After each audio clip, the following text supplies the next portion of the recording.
ಭಾರತದ ಸ್ವಿಟ್ಜರ್ಲ್ಯಾಂಡ್ ಎಂದೇ ಖ್ಯಾತಿ ಪಡೆದಿರುವ ಜಮ್ಮು ಕಾಶ್ಮೀರದ ಪಹಲ್ಗಾಮ್ನಲ್ಲಿ ಸ್ಮಶಾನ ಮೌನ ಆವರಿಸಿದೆ. ಉಗ್ರರ ಹುಚ್ಚುತನ ಅಟ್ಟಹಾಸ 28 ಅಮಾಯಕ ಜೀವಗಳ ಬಲಿ ಪಡೆದಿದೆ. ಈ ದಾರುಣ ಘಟನೆಗೆ ಇಡೀ ದೇಶವೇ ಶೋಕಸಾಗರದಲ್ಲಿ ಮುಳುಗಿದೆ. ಅಂತರ್ಜಾಲದಲ್ಲಂತೂ ಕಣ್ಣೀರ ಕೋಡಿ ಹರಿದಿದೆ. ನ್ಯಾಯಕ್ಕಾಗಿ ಜನರು ಹಪಹಪಿಸುತ್ತಿದ್ದಾರೆ.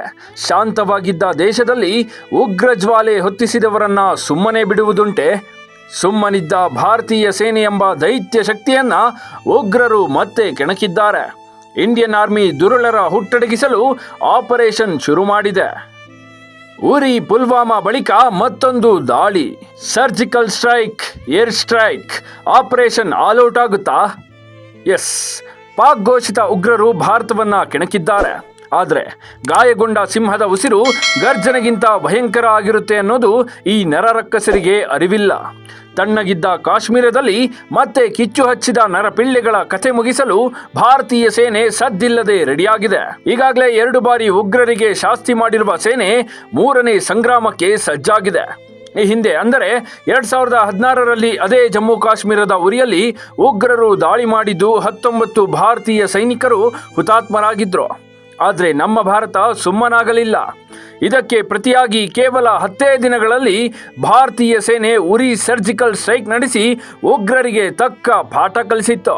ಹಲವಾರು ಉಗ್ರರನ್ನ ಹೊಡೆದುರುಳಿಸಿತ್ತು. ಅದೇ ರೀತಿ 2019ರಲ್ಲಿ ಇದೇ ಜಮ್ಮು ಕಾಶ್ಮೀರದ ಪುಲ್ವಾಮಾ ಜಿಲ್ಲೆಯಲ್ಲೂ ಸೂಸೈಡ್ ಬಾಂಬರ್ ದಾಳಿಯಿಂದ 40 ಯೋಧರು ವೀರಮರಣ ಹೊಂದಿದ್ರು. ಆಗಲೂ ಅಷ್ಟೇ, ಭಾರತೀಯ ವಾಯುಸೇನೆ ಕೇವಲ 12 ದಿನಗಳಲ್ಲಿ ಬಾಲ್ಕೋಟ್ನಲ್ಲಿ ಏರ್ ಸ್ಟ್ರೈಕ್ ನಡೆಸಿ ಉಗ್ರರ ನಿರ್ನಾಮ ಮಾಡಿತ್ತು. ಉಗ್ರರಿಗೆ ಪರೋಕ್ಷವಾಗಿ ಬೆಂಬಲ ಕೊಡ್ತಿದ್ದ ಪಾಕಿಸ್ತಾನಕ್ಕೆ ಬಿಸಿ ಮುಟ್ಟಿಸಿತ್ತು. ಇದೀಗ 6 ವರ್ಷಗಳ ಬಳಿಕ ಅಂಥದ್ದೇ ಸನ್ನಿವೇಶ ಮರುಕಳಿಸಿದೆ. ಮತ್ತೊಂದು ದಾಳಿಗೆ ಸೇನೆ ಸರ್ವ ಸಿದ್ಧತೆ ನಡೆಸಿದೆ.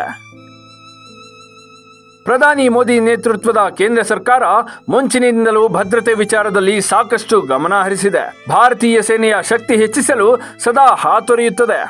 ಉಗ್ರರ ದಾಳಿಗಳಿಗೆ ಝೀರೋ ಟಾಲರೆನ್ಸ್ ಅನ್ನುವ ಕೇಂದ್ರ ಸರ್ಕಾರ ತಕ್ಕ ಪ್ರತ್ಯುತ್ತರವನ್ನೇ ನೀಡುತ್ತಾ ಬಂದಿದೆ. ಇದೀಗ ಸುಮ್ಮನಿದ್ದ ಸಿಂಹವನ್ನ ಪಹಲ್ಗಾಮ್ ದಾಳಿ ಮೂಲಕ ಉಗ್ರರು ಕೆರಳಿಸಿದ್ದಾರೆ.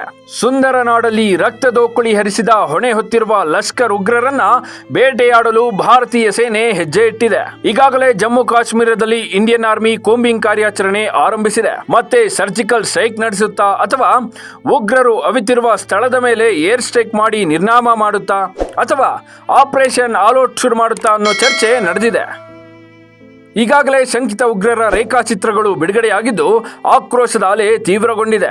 ಭಾರತೀಯ ಭದ್ರತಾ ಪಡೆಗಳು ತಮ್ಮ ಕಾರ್ಯಾಚರಣೆಯನ್ನ ಆರಂಭಿಸಿವೆ. ಪ್ರಧಾನಿ ಮೋದಿ, ಗೃಹ ಸಚಿವ ಅಮಿತ್ ಶಾ, ರಕ್ಷಣಾ ಸಚಿವ ರಾಜನಾಥ್ ಸಿಂಗ್, ಭದ್ರತಾ ಸಲಹೆಗಾರ ಅಜಿತ್ ದೋವಲ್ ಸೇರಿದಂತೆ ಘಟಾನುಘಟಿ ನಾಯಕರು ಸಭೆ ನಡೆಸಿ ಮುಂದಿನ ಕಾರ್ಯವೈಖರಿ ಬಗ್ಗೆ ತಂತ್ರ ರೂಪಿಸುತ್ತಿದ್ದಾರೆ. ಶತಾಯಗತಾಯ ದಾಳಿ ಮಾಡಿದ್ದ ಉಗ್ರರನ್ನ ನಾಶ ಮಾಡಬೇಕು ಅಂತ ಕೇಂದ್ರ ಸರ್ಕಾರ ಪಣ ತೊಟ್ಟಿದೆ. ಹೀಗಾಗಿ ಸೇನೆ ಕೈಗೊಳ್ಳುವ ಆಪರೇಷನ್ ಯಾವುದು ಅನ್ನೋದು ಭಾರಿ ಕುತೂಹಲ ಕೆರಳಿಸಿದೆ. Bureau report, Boss TV Kannada. Latest ಹಾಗೂ ಇಂಟ್ರೆಸ್ಟಿಂಗ್ ಸುದ್ದಿಗಳಿಗಾಗಿ ಬಾಸ್ ಟಿವಿ ಕನ್ನಡ ಚಾನೆಲ್ನ ಸಬ್ಸ್ಕ್ರೈಬ್ ಮಾಡಿ. ಹಾಗೆಯೇ ಬೆಲ್ ಐಕಾನ್ ಪ್ರೆಸ್ ಮಾಡಿ. ಇದರ ಜೊತೆಗೆ ಫೇಸ್ಬುಕ್, ಇನ್ಸ್ಟಾಗ್ರಾಮ್, ಎಕ್ಸ್ನಲ್ಲೂ ಮಿಸ್ ಮಾಡದೆ ಫಾಲೋ ಮಾಡಿ.